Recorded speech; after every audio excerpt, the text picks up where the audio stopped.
గత 17 నెలలుగా పాలన చేతగాక ప్రజలకిచ్చిన అడ్డగోలు హామీలను నెరవేర్చే దమ్ములేక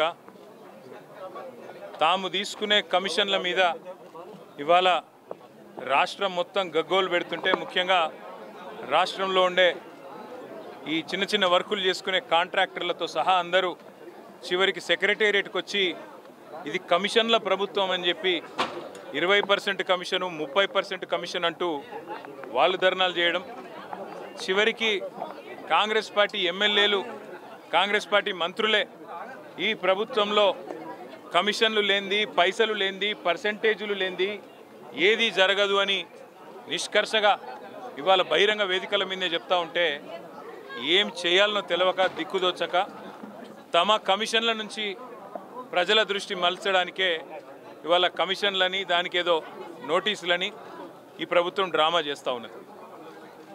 ప్రజాపాలన కాస్త ఈరోజు పర్సెంటేజ్ల పాలనగా మారిపోయింది. ఇది వాస్తవం. 20%, 30% అనేది మేం చేస్తున్న ఆరోపణ కాదు. ఇవాళ స్వయంగా కాంగ్రెస్ పార్టీ ఎమ్మెల్యేలు మంత్రులు చెప్తున్న మాట, ఈ రాష్ట్రంలో కాంట్రాక్టర్లు సెక్రటేరియట్లోనే ధర్నా చేసే దుస్థితి వచ్చిన మాట వాస్తవం. నేను ఇవాళ రేవంత్ రెడ్డిని ఒకటే అడుగుతా ఉన్నా. నేను నల్లగొండ జిల్లా ఈరోజు ఒక వివాహ శుభకార్యానికి హాజరు కావడానికి ఇక్కడికి వచ్చిన నల్లగొండ బిడ్డల తరపున, నల్లగొండ రైతుల తరపున అడుగుతా ఉన్నా. SLBC టనల్ కూలి 8 మంది చచ్చిపోయి 3 నెలలు అవుతా ఉంది. రేపటితో 3 నెలలు నిండుతుంది.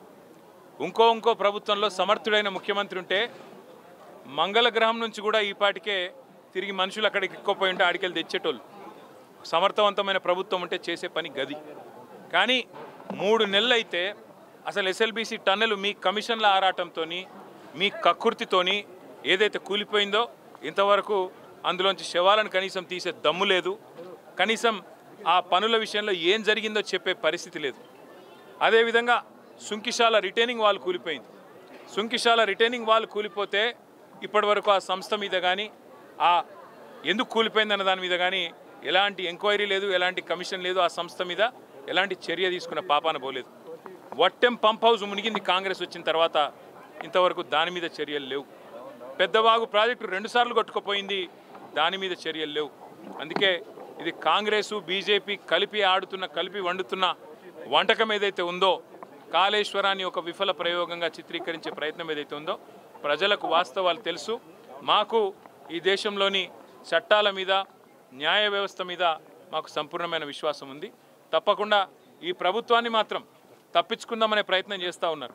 అంటే కమిషన్ల పేరిట, కాలయాపన పేరిట, కమిటీల పేరిట తామిచ్చిన 6 గ్యారంటీలు, 420 హామీలు, వాటిని ప్రజల దృష్టి వాటి నుంచి పక్కకు తీసుకుపోయే ప్రయత్నం ఏదైతే చేస్తున్నారో వదిలిపెట్టే సమస్య లేదు.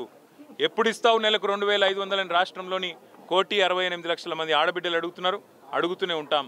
అట్లాగే ఎప్పుడు ఇస్తావు తులం బంగారం అని ఇవాళ పెళ్లిళ్లలో ఉండే ఆడబిడ్డల తల్లిదండ్రులు అడుగుతున్నారు, వదిలిపెట్టాం. ఎప్పుడు ఇస్తావు 4,000 పెన్షన్ అని చెప్పి ఇవాళ రాష్ట్రంలోని పెద్ద మనుషులు అడుగుతున్నారు, వాళ్ళ తరపున అడుగుతూనే ఉంటాం. అట్లాగే ప్రతి ఒక్క హామీని అమలు చేసేదాకా వదిలిపెట్టాం. మీరు ఎన్ని నోటీసులు ఇచ్చినా, ఎన్ని డ్రామాలు ఆడినా అవన్నీ కూడా తప్పకుండా దూది పింజల్లాగా తేలిపోతాయనే మాట కూడా తప్పకుండా చెబుతూ, ముమ్మాటికి న్యాయము ధర్మము గెలుస్తుంది. ముమ్మాటికి తెలంగాణకు మేలు చేసిన వాళ్ళని ఆ దేవుడు కాపాడతాడు. మీరు ఎన్ని చిల్లర ప్రయత్నాలు చేసినా, వచ్చి 17 నెలల నుంచి మీరు చేస్తూనే అన్ని చిల్లర ప్రయత్నాలే. ఈ కమిషన్ అని, ఆ కమిషన్ అని, ఈ ఎంక్వైరీ అని, ఆ ఎంక్వైరీ అని. అందుకే నేను చెప్పేది, ఈ 3D మంత్రం ఎక్కువ రోజులు నడవదు. ఈ డిసెప్షన్, డిస్ట్రాక్షన్ అనే మీ ఆలోచన ఏదైతే ఉందో ఎక్కువ రోజులు నడవదు. తప్పకుండా తెలంగాణ ప్రజలు తిరగబడే రోజు కూడా వస్తుంది. మిమ్మాటికి రేవంత్ రెడ్డి ప్రభుత్వానికి, స్కామ్ గ్రేస్ ప్రభుత్వానికి తప్పకుండా బుద్ధి చెప్తారనే మాట కూడా నేను తెలియజేస్తాను.